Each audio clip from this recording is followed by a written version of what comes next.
Me and my uncle went riding down South Colorado, West Texas bound. We stopped over in Santa Fe, that being the point, just about halfway. And you know it was the hottest part of the day. Hello and welcome to the fourth edition of the Lean Cut podcast. I have, as always, my hosts with me, Michael Walter and Ian Seithel, both repping some Cincinnati gear. I see FCC coming off a big playoff win this week, their first playoff game in history. They get their first playoff win. I don't have much to say about the Reds, Ian. Unfortunately, they did not have that good of a season.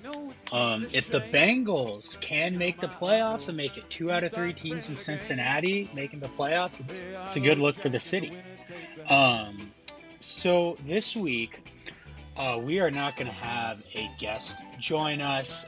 We had somebody lined up. They had to cancel last second, but that's okay.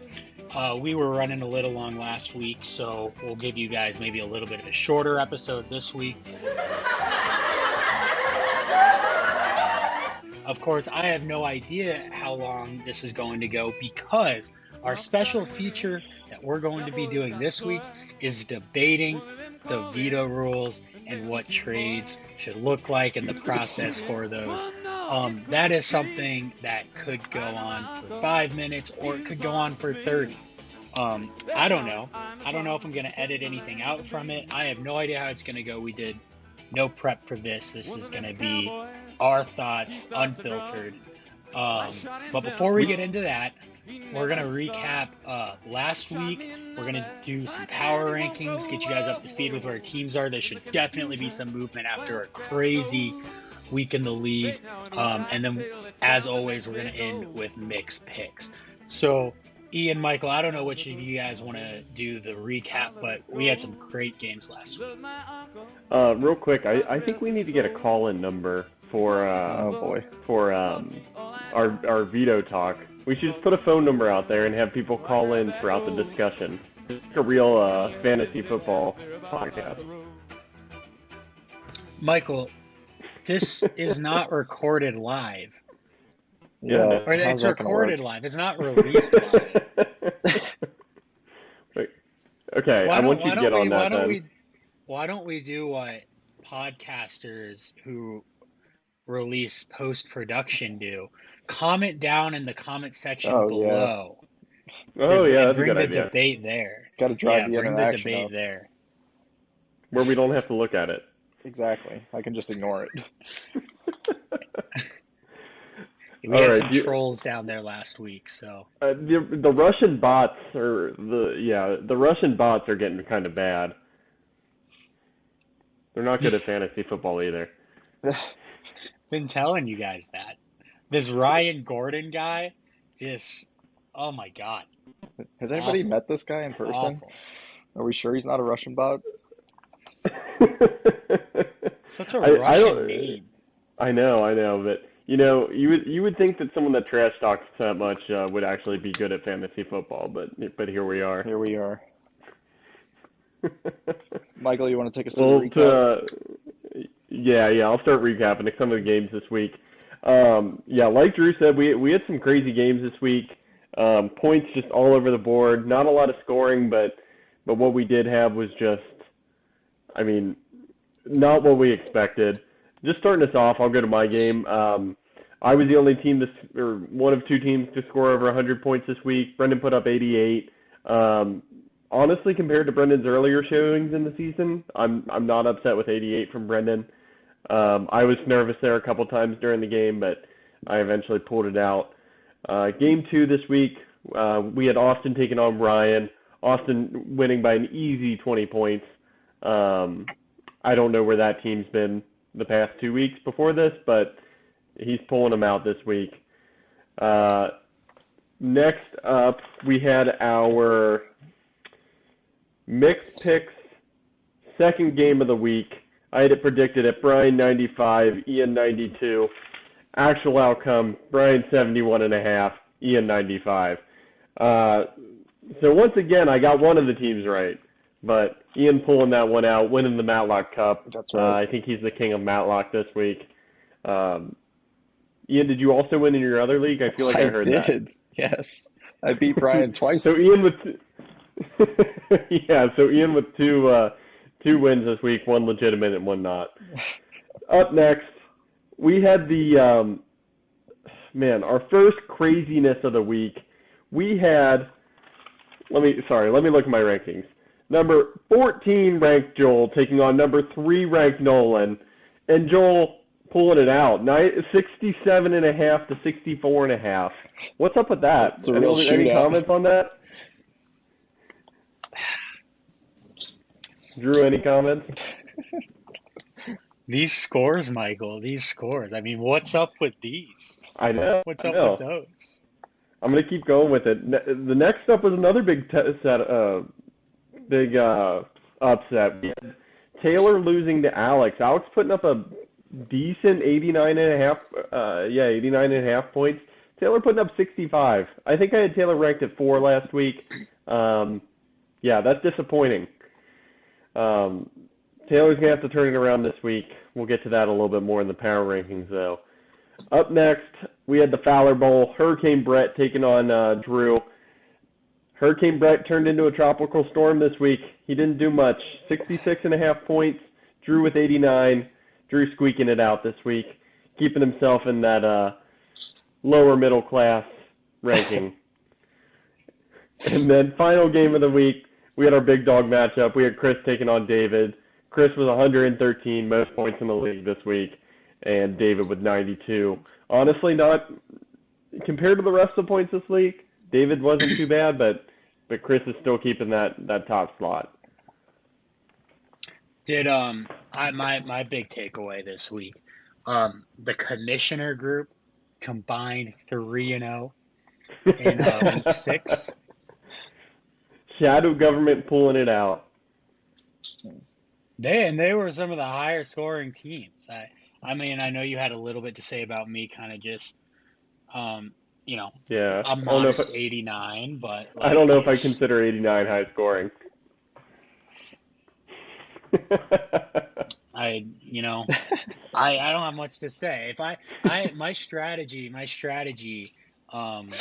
before the season that I had in my head was, and this was not just in my head. I texted other people. No one in this group that would be giving things away, but I've looked at our league scoring. I knew 14 teams. I'm like, what's my point total I need to reach every week to get wins? I said 90 is gonna keep me in it every week. 95 is gonna get it done most weeks, and 100, that's the target score.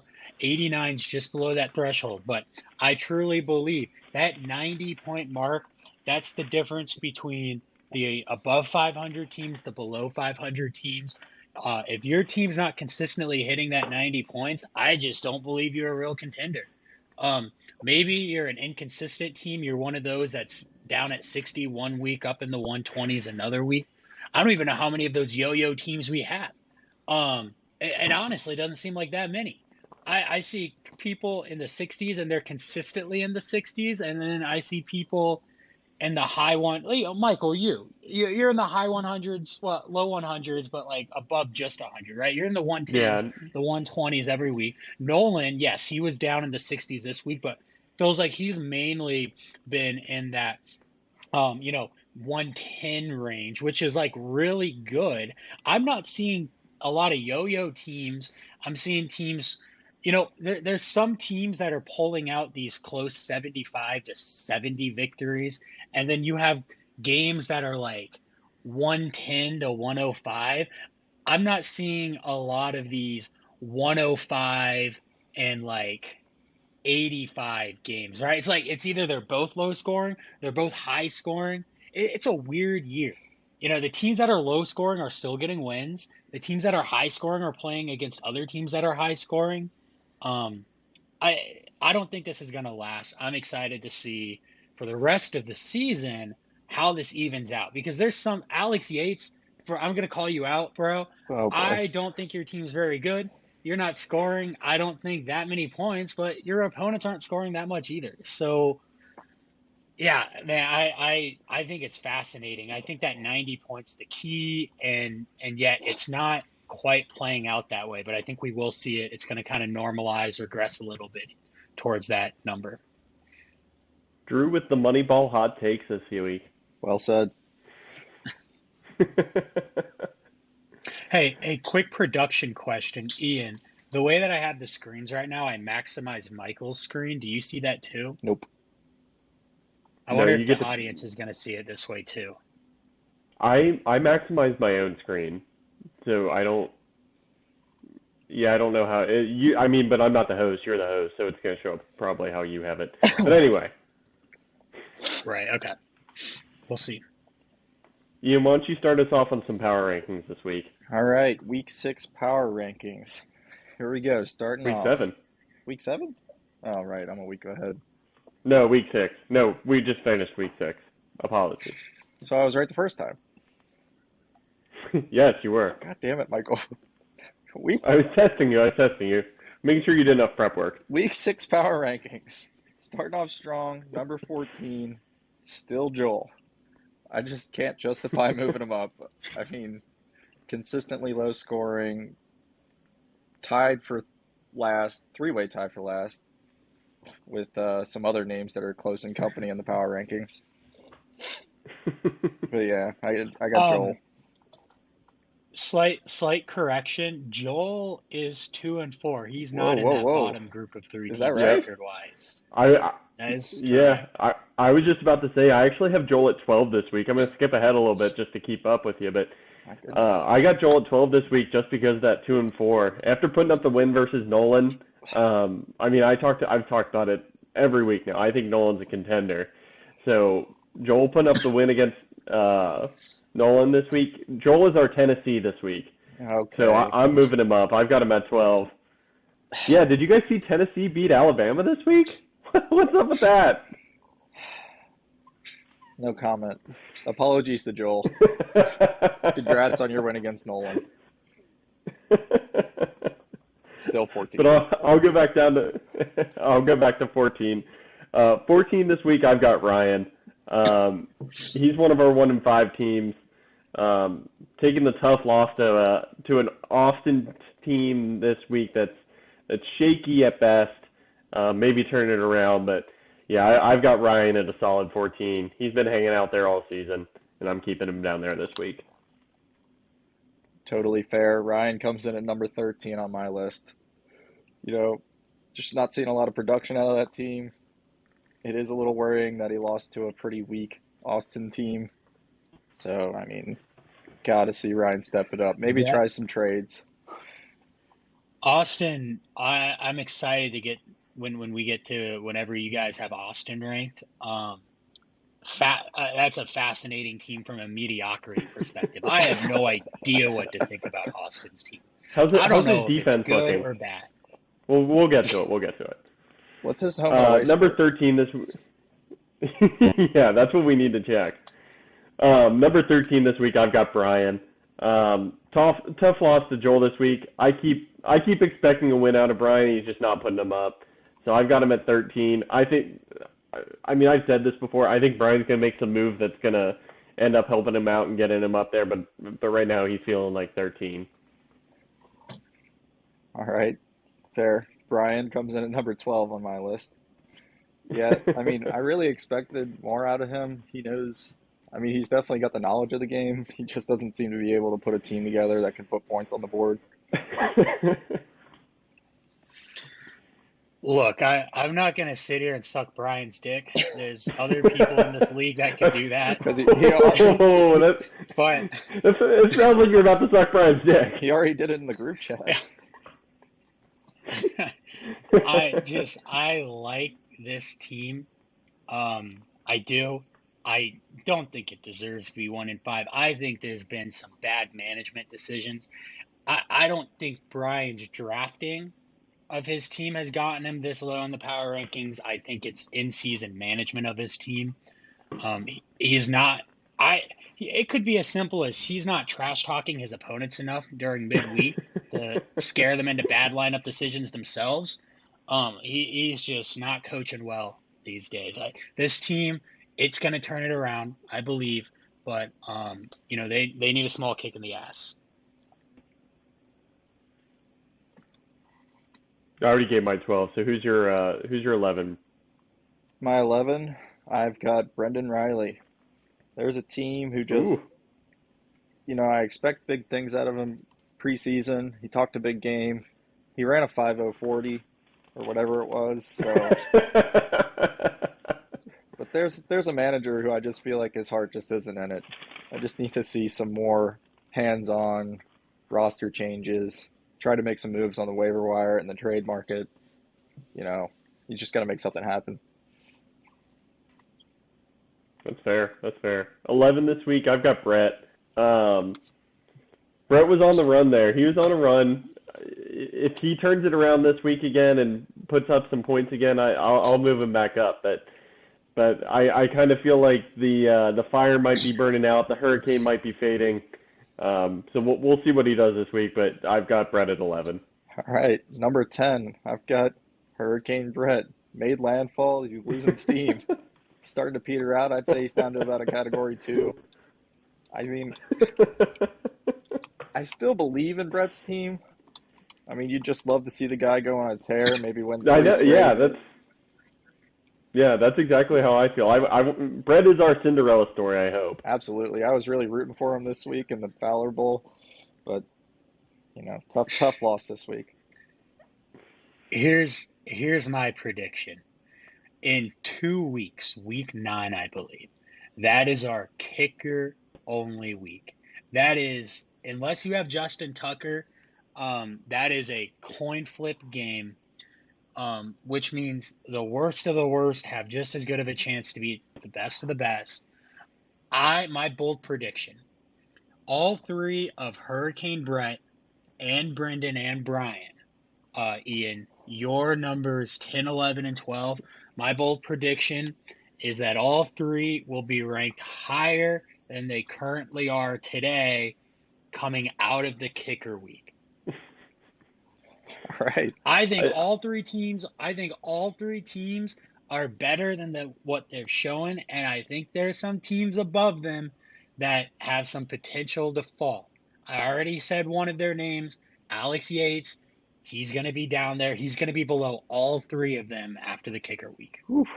That is a bold prediction. Interesting. We'll have to follow up on that one. It's a bold call.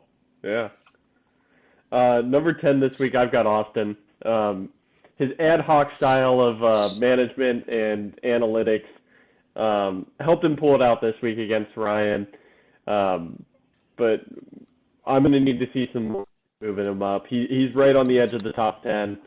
So we'll see what keeps happening with Austin. All right.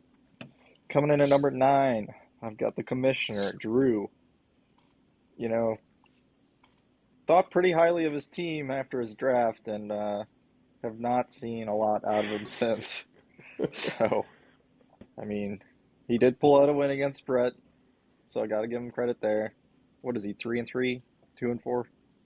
You didn't give me any credit. You just dropped me a spot from last week after that win.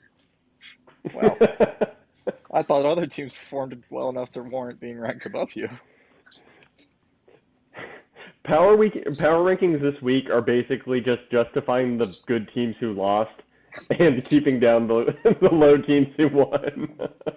There's Chris and Michael, and then there's Ryan for me, and then pretty much everything in between you can rank in any order. Wow. I mean, I was sitting at my desk on Monday morning trying to do these power rankings, and I was breaking a sweat trying to figure out who to put where. you come to Michael for the power rankings that are analytics, and he puts a lot of thought into them.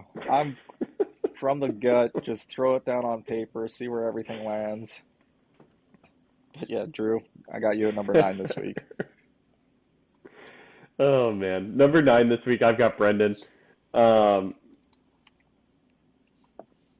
Yeah, I don't know. I beat him this week. He put up 88 points, which, like Drew was saying, 90 is kind of that magic number, I suppose. But that's more than Brendan's put up. I think he's 1-5 now, so still struggling. Drew seems to like his team, so I'll have him at 9 until I see otherwise. Here's a fun fact. Brendan, despite being 1-5, has a positive point differential on the season. That is an That interesting is an fact. interesting I was going to fact. make fun of you for saying it's an interesting fact, but that is an interesting fact. He has scored more points than the following teams this season: Brian, Ryan, Joel, Brett, myself, Taylor, Austin, Dave, Alex. So he's the Oh my fifth highest gosh. scoring team in the league. Oh my gosh. Ooh, tough week to be Brendan. That's This is why. that's This is actually kind why of amazing. I have him on the up and up. He has. Yeah, I'm seeing that right. He has 2 1-point losses this year. Ooh, brutal. Yeah, he would have beat So 6 of the teams in the league. Whew. Oh man, Texas Rats. the Texas Rats. I'll keep going to match up with Ian's last pick, but I've got Drew at number 8 this week. Drew's team's just not putting up the points. He's had opportunities for trades he's not taken. I think it's a pride thing. So if he just kind of makes some moves, it might help him out. But he kind of seems to think too much about draft pick. I mean, we're in week 6. Who gives a shit when you drafted people at this point? It's about what they're doing. So Drew can make some moves. He's kind of in that playoff hunt right now. Needs to be thinking about getting those wins to actually be a contender. But yeah, we'll keep him at 8 this week.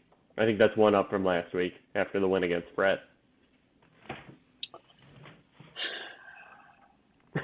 I think you're right. Yep, it's 1 up from last week. All right, my number 8, I have Austin. Austin kind of has a team that I see at kind of a critical point in the season. I think it either all falls apart here for him, or he just starts stacking some wins together and putting together a playoff run. But I mean, I really think he needs a win here in week 7. I do not like this team, man. Where tell me I'm just gonna give you the list of his starting lineup this week. I'm gonna go quick. This is Derek Austin, Carr. right? This is awesome. This is awesome. Yeah. Tell me what say yay or nay. Is this a good player or not? Yay or nay? Derek Carr, Hey, Nay. Zeke, yeah, Yay? Tevin Coleman, I nay, don't know who that is. DJ Moore, Nay. yeah, Noah Brown, no, Daniel Bellinger, Who? no, Daniel, uh, Amon-Ra St. Brown. yes, absolutely. Yes. Him and Zeke are like his 2 decent players, and he's got some people on bye week. He's got Cooper Kupp on bye. My point: this team is bad. I was ambivalent earlier. I'm changing it because I'm looking at it now. I don't like this team. Along with Alex, these teams will be below that list of 3 teams I said earlier in both of your guys' rankings after the kicker week. Hot take. Rebuttal. In the words of the dude, that's just like your opinion, man. Yeah, these are power I'm rankings. gonna have to. I'm gonna have to like splash that across the screen in post production. Oh man. No. But Go before ahead. before we move on, you guys have the same bottom 7 teams. So Yeah. the top 7 teams are you guys, right? So you guys kind of have like a split, right? You guys have your top 7, you have your bottom 7. That's how splits work. Yeah. So no, it's just interesting that you guys have like the split right there. So in both of your minds, it seems like we're coming out with 2 tiers here. We got the good tier and the bad tier. We've And as a we reminder, we've got top 7 make the playoffs.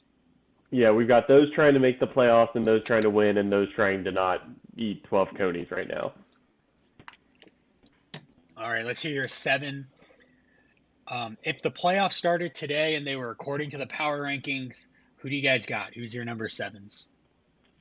Just to clarify the playoff committee, it is according to the power rankings. We're not going off of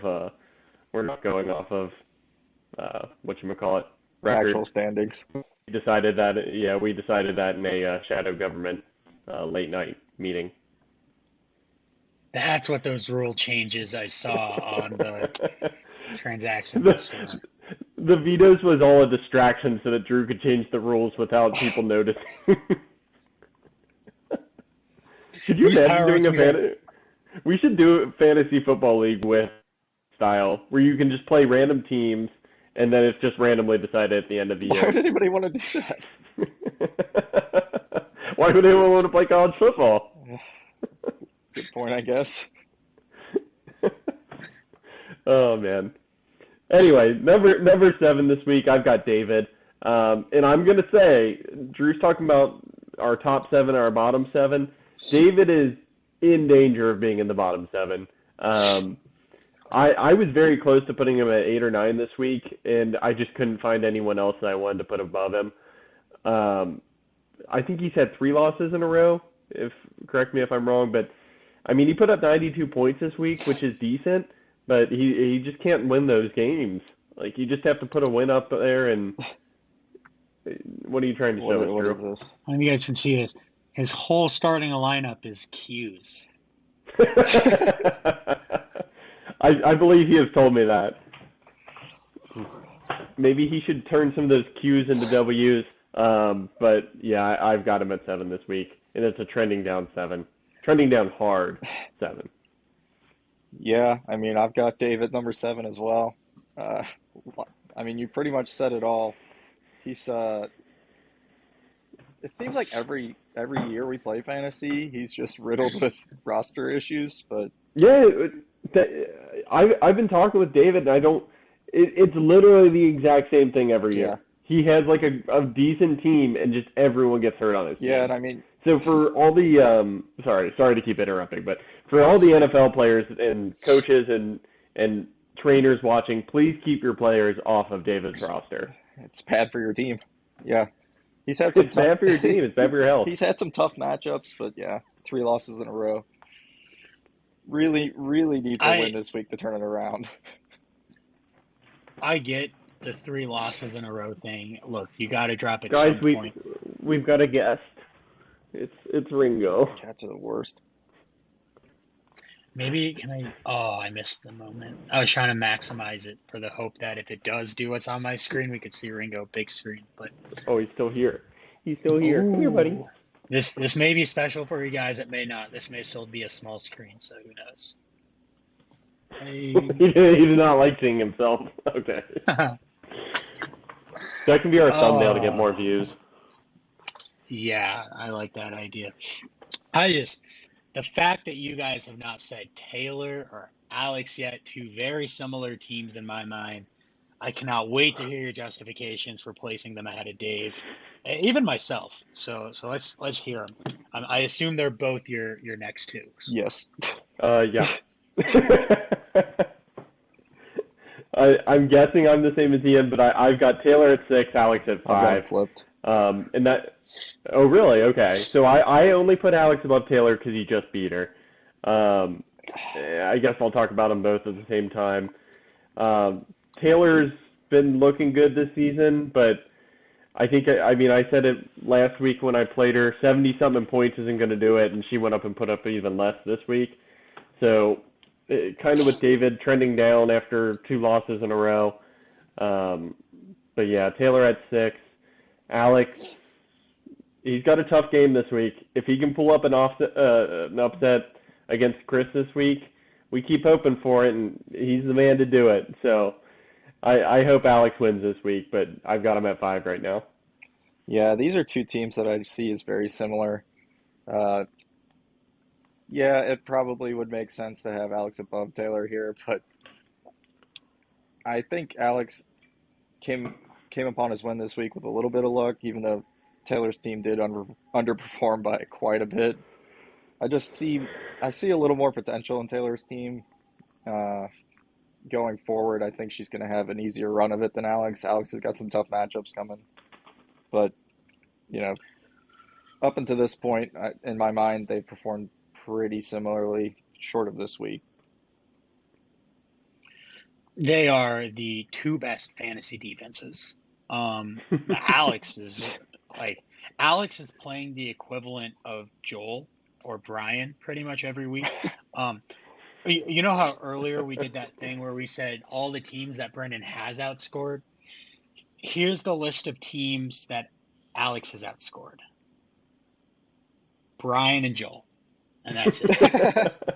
And Alex is out here 4-2. Somehow, despite only outscoring two teams, has a plus 27 point differential.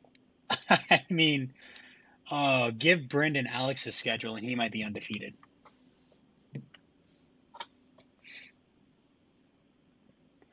But you got to beat the teams in front of you. I know. Yeah. These are your power rankings. I'm just my input. These teams, they're with Austin. They're on the way down. They're on the way down. All right. Okay. Number four this week, and I wouldn't be surprised if me and Ian match up on this one too. But I've got Nolan after an embarrassment out there on the field last week. I didn't write down who Nolan plays this week, but he needs to turn it around. It's almost playoff time. 64.5 points ain't going to do it, son. Yeah, I've got Nolan here too. Another team that this could be the start of a landslide for them if they're not careful. Yeah. The pebbles are sliding. Especially so if they play Ryan this week. If Nolan loses to Ryan, that's two teams previously sitting on one win that they would lose to in that week, two in a row. It would not be good. A lot of questions would start to be asked. For sure. Yeah. Did you say that was your number 4 as well? Yes, he is my number Yeah. 4. Yeah, he loses to Ryan. He's going to be taking a hard fall next week in the power rankings, Yeah, losing to Ryan's just fucking embarrassing. honestly. Why don't you go on to number 3, Ian? Number 3, I have myself. Another win this week. I won't say I desperately needed it, but keeps me up there in the conversation. So I was happy to beat Brian, especially in both leagues. It was a little, I won't say I was worried, but it was definitely a somewhat close of a matchup. So good to get a win there. Definitely not somebody you would want to lose to. You guys need like a trophy, and whoever wins the Matlock Cup each year gets to display it at work. I agree. Or maybe like That's a good idea. like a WWE wrestling belt. You have to wear around the office for the entire next year. Make those sales calls tough for Brian. Number 3 this week, I also had Ian. Ian's up here running with the big dogs. And I've got to say, I've got him at 3, but you need to be putting up more than 95 points. Playoff time is coming. I don't think 95 points is going to do it in the playoffs. 90 might get you there, but we're going to have some big teams in the playoffs. The bye weeks have just been hitting me hard, but 14-man league, you're going to have to deal with bye weeks and injuries. It's just the name of the game. Yeah, that's exactly the other reason too why I have some of these other teams that I think are going to be on the rise and some of these other teams going to be on the fall. It's exactly right, Ian. The bye weeks and the injuries, all that depth that was accumulated through having a good draft versus what I would personally consider a shaky draft. If I'm right, we're going to start to see the effects of that depth now over the coming weeks. And I just so happen to think Brian and Brendan and Brett have a lot of it. So absolutely, that's a great point. All right, moving on to number 2. Michael, I have you at number 2. I suspect your number 2 is the same. Yep. Good team, continues to perform. Yeah, the top pretty much the same. Keep doing what you're doing. It's me at number 2, Chris at number 1. Yeah. We didn't expect much change there. It's going to take. I think it would take a bad loss from either of us to get kicked down or something big. But I mean, Chris is 98% projected to make the playoffs. I'm 96 at this point, so we're starting to gear up for the later games. Yeah, kind of unbelievable. Chris undefeated through week 6, still up there on his Yeah, it's interesting. yet to be torn down from his ivory tower. Some might call it a statistical anomaly. Drew would say touchdowns are random and points don't really matter, and it's all about his drafts. But yeah, I think Chris might be precarious. Drew, is Chris's team as How good as his record suggests? that is a pretty good team. I Pretty don't know good. if it's We're undefeated not. We're not. good. Oh man. Hey, you know what? He's undefeated. He scored a lot of points each week. He's getting production from all over the place. It's a good team. It's a good team. He should feel good about his undefeated record. He should feel no shame in it. Um, what I'm curious about is I don't want to look too far ahead. I don't, but I do want to say this. If we get to the kicker only week in 2 weeks and Chris loses his undefeated record to the kicker week, that's going to be pretty fucking awful. Yeah, that would be tough. I'd be upset. Yeah. He's got the Yate Bowl, Chris versus Alex, Dude, this week. this is my thing. Yeah. Yeah, okay. He's got Fuck Ryan, off. and then he reprises against it as well. So big matchups for Chris coming up. A lot of emphasis on that kicker only week. A lot of implications. A lot of it. Who are their kickers? Do you know? Does it matter? Does it matter at all who your kicker is unless you have like the one or two I'd kicker? say Justin God damn Tucker, it. Harrison Butker, and Evan McPherson would probably be the ones you want to have. But yeah, pretty much a coin flip. Chris has Justin Well, Tucker. And Alex has the Bears kicker, Cairo Santos. If ooh, there was ever a money line bet on the favorite, this is it. everybody loves an underdog.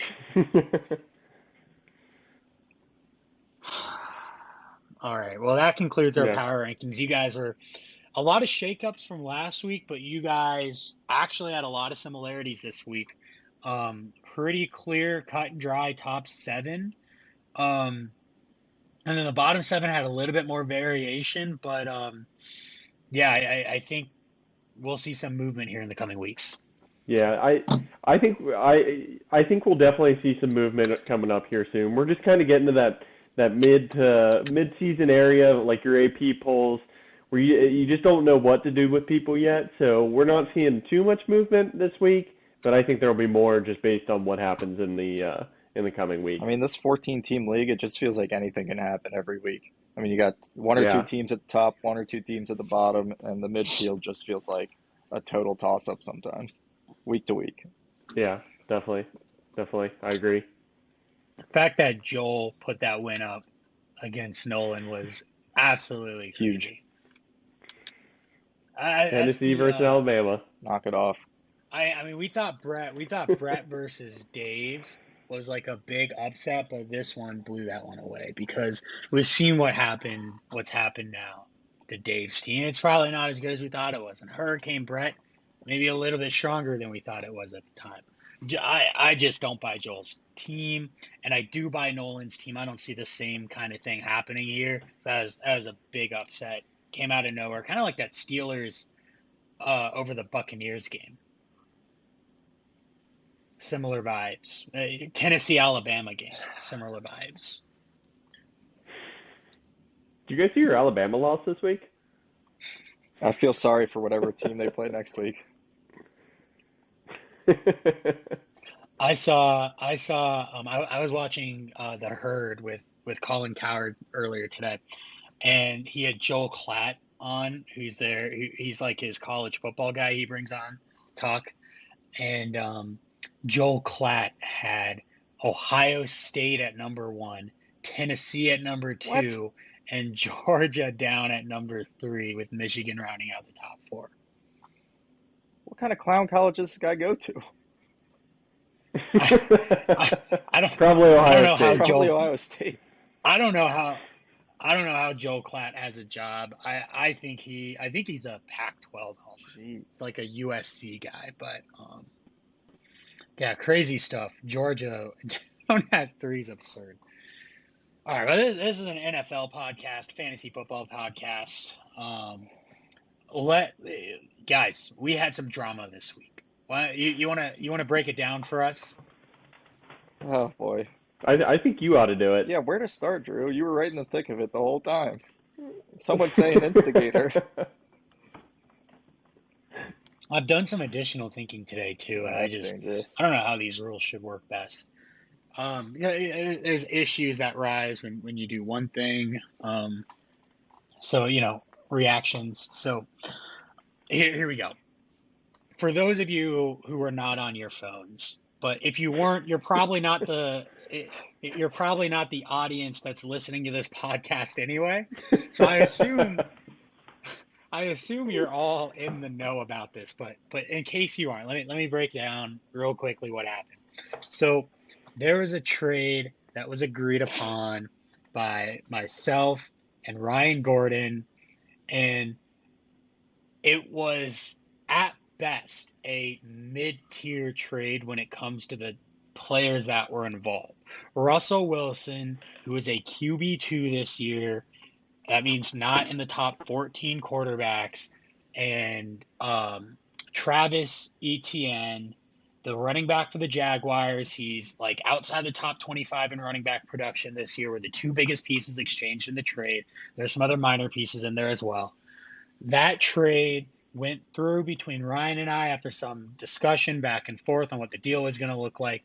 Ultimately, it was vetoed by the league. Now, the big fallout from this trade is, why was this vetoed, and were the reasons that people had for vetoing valid? And the secondary question, and arguably the more important one, is the question of precedent. What should be the reasons for veto in a fantasy football league? And should we be making changes to the veto process, essentially? We had multiple league members chime in for the reasons they vetoed. Alex Yates has gone on record and said he vetoed because he felt the trade was sneaky, because Ryan and I did not want to blow up people's phones with extra notifications when you already get emails That kind of went out the and window. alerts from the application. I'm just saying that was one reason. I would imagine another person vetoed. I think Brett vetoed on the principle of, he thinks I should have drafted my team better, so I'm not allowed to make trades, which is ironic since Brett's made the only other trade in the league this year. So we had maybe a couple of meme joke reasons for vetoing the trade. Brian Geppinger chimed in. He is very much not a fan of the last place punishment, which is intended. We don't want people to try to get the challenge.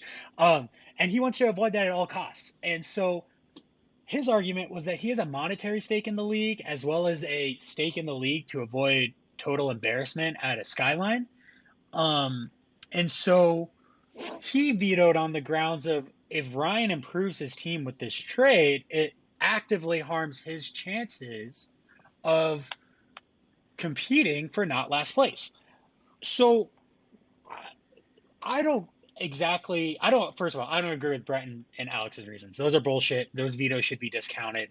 It breaks the system. The system, as it's supposed to work, if you have a legitimate reason to veto a trade as a league member, one of the reasons that could be valid would be what Brian said. I appreciate he came with an actual reason and logic behind it. But I personally, and this is where we'll get into the opinions here, personally, I don't feel that's a good reason to veto. I think that as long as members are acting in good faith, they should be able to make trades. It's when people are lying about injuries or hiding something from somebody, or the league or the trade is so unbalanced due to the ignorance of somebody else in the league or the carelessness of somebody, that the league should step in and use their veto powers. That's my 2 cents. Ian, you look like you're ready to say something. Let's get your thoughts. That was a surprisingly well-constructed and coherent argument compared to what I heard in the group chat the other day. Yeah, I mean, I'm gonna have to agree. Um, I think really the only reason that you should veto is what you said. If you're preying on somebody's ignorance or there's an injury the other party's not aware of, if it's a reasonably balanced trade and they both agree upon it, both the teams involved in the trade agree that it's fair, then I really see no reason why anybody should veto it. The only reason that it should be vetoed if there's somebody else in the league spots something that either one of the parties isn't aware of or it's just a completely one-sided, unbalanced, unfair trade to everybody in the league. Uh, yeah, I mean, if two actual NFL teams agree to trade, whatever the other teams in their division think of it is no consequence at all. It's just two teams trying to improve their team. If I mean, I understand avoiding a last place punishment, but I don't really think that's a valid reason to veto. I don't think the it's happened in the NFL. I will say I believe it happened somewhat recently. The NBA owners vetoed a trade between two NBA teams because they did not agree that the trade was executed in principle, like in a fair way. So there might be precedent in real life. I'd have to go back and check on that, but there may be something there. But I hear your point. Generally, we've never really seen this in the NFL, right? Two teams agree on a trade. Um, it is what it is. Michael, what do you think? Yeah, I think we've pretty much summed up our viewpoint. I don't like the idea of vetoing a trade just because it's not going to help you. Just because I mean, it's hurting the fun of trading. Not that we do a lot of trading in this league, never have. Which I mean, with 14 people in the league, we need to be trading. People need to be trading, and if they want to like increase their chance of winning at all, I can't believe there have been more trades considering it's week 7 already. Like we all know you can't get shit off the waiver wire, so we need to be trading. Um, yeah, but I feel like you guys summed it up pretty good. I think the veto should be used only if there's a legitimate reason why the trade shouldn't go through.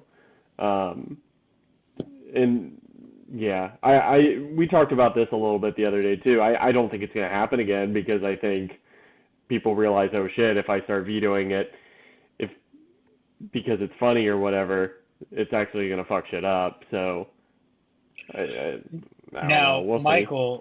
Michael, you got your own trade vetoed shortly later in the day, as there was viewed by the league a imbalance of power in the trade that was going to shift the balance of power in an unhealthy way.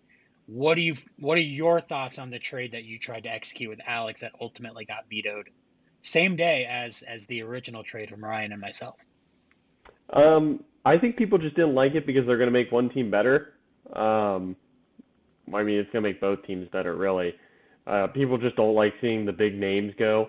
It doesn't matter where that person went in the draft or anything like that. I mean, you have to let people trade if people want to trade. I mean, it's stupid if we just draft our teams at the beginning of the year and then you have the chance to get people off the waiver wire all week or every week, and that's the only chance. So, I mean, me and Alex, we're still in talks. There's still some stuff going on. So, I mean, that's not completely out, but yeah, I mean that it was bad timing on our part putting it through right at the same time. We had been talking about it all day. It wasn't part of messing with people or anything like that, though. But yeah, I think people should be able to make their trades that they want. The only time that I would personally veto would be like if I'm trying to sell my team off or something like that, like outside of the league for stuff outside of the league. I guess I don't know. You Can you unpack that a little bit? What do you mean by that? I'm just saying, like, if I tried to trade Ian Lamar Jackson for his defense or something like that, there's probably that's going to be, hey, what's going on that? That's what I mean. I thought you were saying you would. Okay, okay. you start Oh, trading your quarterback for sexual favors or Oh something. boy, I was like that. no, That's not cash, gonna fly. cash. cash only. Um, let me 50 let me bucks. let me let me bring up one other point that we've not we this is a related topic, and it was briefly talked about, but um we play in a league that the NFL has Thursday night football. And so by the time let me go through the timeline. Monday night you cannot make trades because it's Monday night football.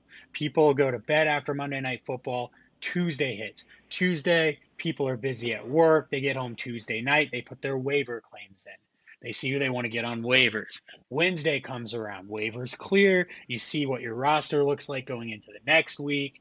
And by the time Wednesday comes around, you pretty much have until 7:30 p.m. Eastern time to get a trade together that potentially involves a player that plays on Thursday night.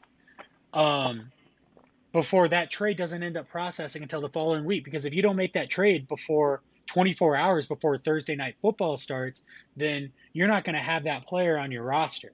Um, this is a That's the same issue where, people free up on weekends, Saturday morning or Friday nights, especially on Saturdays, though. Maybe trades start getting discussed Friday night, people having a beer, a little bit more open to talking. They agree on Saturday, like 2 p.m. in the afternoon. Well, that trade's not going to process till the following week because Sunday NFL football is going to start.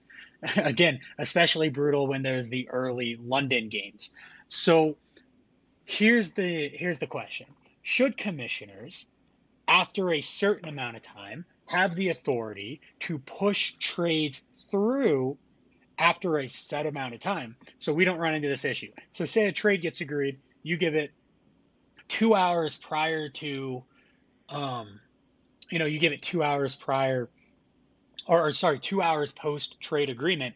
Commissioners can push it through so we don't have run into any of these timing things. um and as a follow-up, if we do something like that, what if people agree to a trade an hour before football starts on Sunday? Do we allow it? What are your guys' thoughts as fellow commissioners?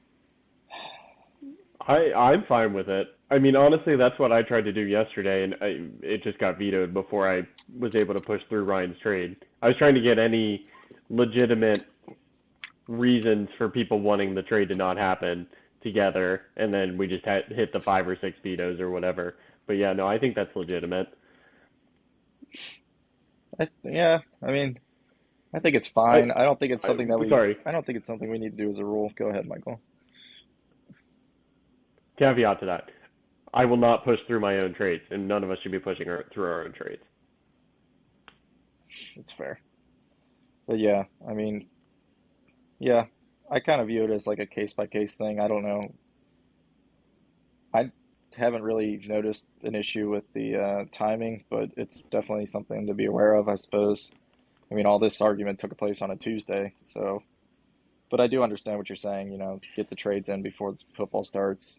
Otherwise, you're just going to be screwed until next week. But yeah, I guess I don't necessarily have a problem with it, but probably want some more input from the rest of the league members on what their thoughts are. The Supreme Court needs the case brought before it, but before we can make a decision. It's an interesting dilemma. It exists in every fantasy league. Um, I think this league will make more trades in the future. I'm not even saying this season. I'm talking about down the line. Everyone's getting better at fantasy football every year. It's actually Yeah. amazing how much people are like have gotten into it. Compared to the first couple of years we did this league, people are showing up for the draft now. They're staying for the whole draft now. And they're making intelligent. Even the trade offers. I've been in talks with so many people. Even the trades that don't happen, the trade talks have been intelligent, at least for the most part. So Yeah. it's only a matter of time. It's only a matter of time. 14 teams. This is an adjustment for the league to get used to. Nobody being on waivers. People are gonna have to reevaluate in the future. Like, hey, I'm 1-3. I got to make moves sooner rather than later. So, yeah, that's let's put a bow on this conversation. I'm sure people are going to talk about it again. We're going to have another controversy at some point. There's a trade deadline in this league. I will let you guys know at least a week prior to that happening when that's going to be. But let's move on to Mix Picks Volume 4. I love Back to this. the My fun favorite stuff. segment. Let's go, Mixed Picks, Michael. Hit us with it. Volume 4. Drew, set a scene for us. What year is Mixed Picks Volume 4? It is 1970. I hope I'm right on that. 1970. Ooh, Pigpen is fire. He's not dead yet. Oh, man. Mixed Picks Volume 4. Anyway, first game this week. This is a good one. I've got the Catholics going up against the Cons. I've got Austin versus David. We got 3 versus 3 teams right there together in the power rankings. I think this will be an interesting one. Austin outscored David last week, not by a lot though. So we'll see what happens. This could be a decision factor. Like we said with David, he's dropping like a rock. Austin was looking better this week. So I don't know. That's my Mixed Picks Volume 3 though, or Volume 4 Part 3. Yeah. Sorry, did I miss? Did you have a final score prediction? I did not. Let's call it 99 Austin, 92 David. Same scores as this Tough. week. The Austin win. Dave drops to under 500. Yeah. It's going to be interesting. 4 straight for Dave. Oof. Yeah. Yeah. Must win game for both teams. So Yeah, I think this is going to be one of those ones that we look at from the playoffs and say, hey, this might be where one of those teams turned it around and went on their tear to get to the playoffs. Anyway, number 2 this week, I've got Taylor versus Ian. I felt like this was our rivalry game this week. 2 teams. Taylor needed to turn it around. Ian right up there in the top. Taylor could get into the top 3 with a win this week. Ian could drop maybe. I don't know. We'll see. I'm going to forego a score on this one now. Oh, I wow. don't like calling this one. I don't like calling those rivalry games. We'll see. We'll see. Why don't you call it a tie? We got to track your a record tie. Ooh. in game Ooh. predictions. I'm not going to call it a tie. I think, realistically, I think Ian's going to get this one. I think it's going to be, I don't know. I haven't looked at Taylor's lineup, so I don't know if she's going to boom or bust this week. We'll call it, Ian will have 92, Taylor will have 94. I want Taylor to win. Whoa. Whoa. ESP, I just flipped. ESPN's projections have Taylor at 95.7 and Ian That's at what I said. 95.1. It's a tight one. It's gonna be a dogfight, start to finish. It's going to be a dog fight. It's going to be a Theo fight. He's going to be barking. Dogs. And Let's get go into the dogs. action. Let's get into the action, Michael. This is the one you want to talk about. Everyone This wants to is- talk about this The one. matchup of the week. We know what it is. The matchup of the week, the battle of the giants, the 6'7", 6'8" bowl. You got the Yatezes going up against it. Chris versus Alex. Alex versus Chris. I'm hoping this is our good one this week. Alex on a strong win last week. Chris, I mean, we all know where Chris is. This could be our big upset. We'll see what happens. I know both teams have some buys this week, probably some injuries too, so you never know what's going to happen. I don't know. We'll see. This could be Chris's week to go down, but I think I've said that every week. But after talking with Alex a little this week, I think he's confident. He's confident. He is taller too. Yeah, I think everybody's rooting for Alex here. Yeah. Did he just say he's taller? Alex is taller than Chris. It's all about the intimidation I know. factor. Sorry. Did you say he's a little taller this week? Okay. No, never mind. I'm making a mountain out of a molehill here. Michael, you cannot be wishy-washy this week, man. We need what's your game score? This week, I think Chris is only going to score 97. He's going to drop back below that 100 mark. I think he's been under 100 at least 1 or 2 weeks. So I think he drops behind it. Alex is going to have 99. Wow. Not even saying Some I close think. games. I'm saying Alex is going to have 99. Bet of the week right there. You know, we need somebody to start like posting some money lines and odds on these games, some spreads. I'd love to see it. Somebody taking some I action. think Dave's got a bookie that he can hook us up with. All right. Well, we're at 59 minutes and 50 seconds. I'm going to wrap this up before the hour mark. Michael, Ian, thank you guys for joining. Thank you guys for listening. And we will be back next week. See y'all later.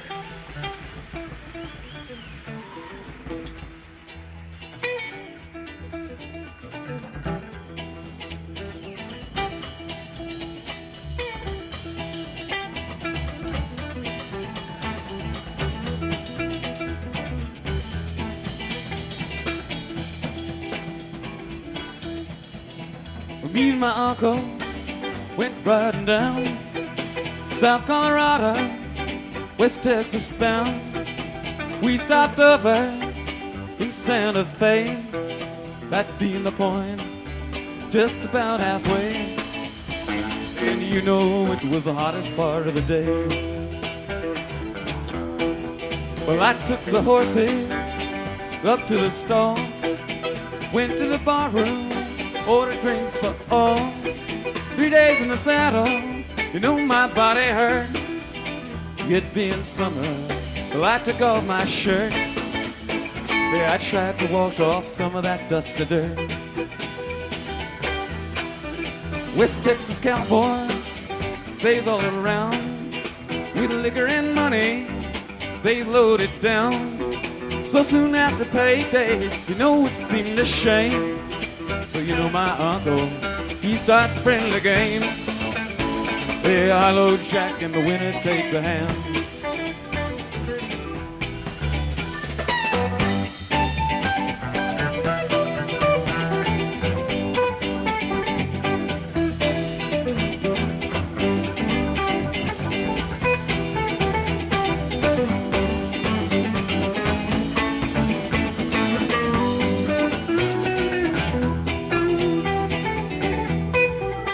Mark started winning, Cowboys got sore. One of them called in, and then two more. Accused him of cheating. Well, no, it couldn't be. I know my uncle, he's as honest as me. That now I'm as honest as a tender man can be. One of them cowboys, he starts to draw. Well, I shot him down low. He never saw. Shot me another. But then he won't grow. Whoa, whoa. In the confusion, well, grab the gold. Hey, now and we hightail it down to Mexico. Oh, I love those cowboys. I love their gold. Love my uncle. God rest his soul. He taught me good love. Taught me all I know. He taught me so well. Well, I grabbed that gold and I left his dead ass there by the side of the road.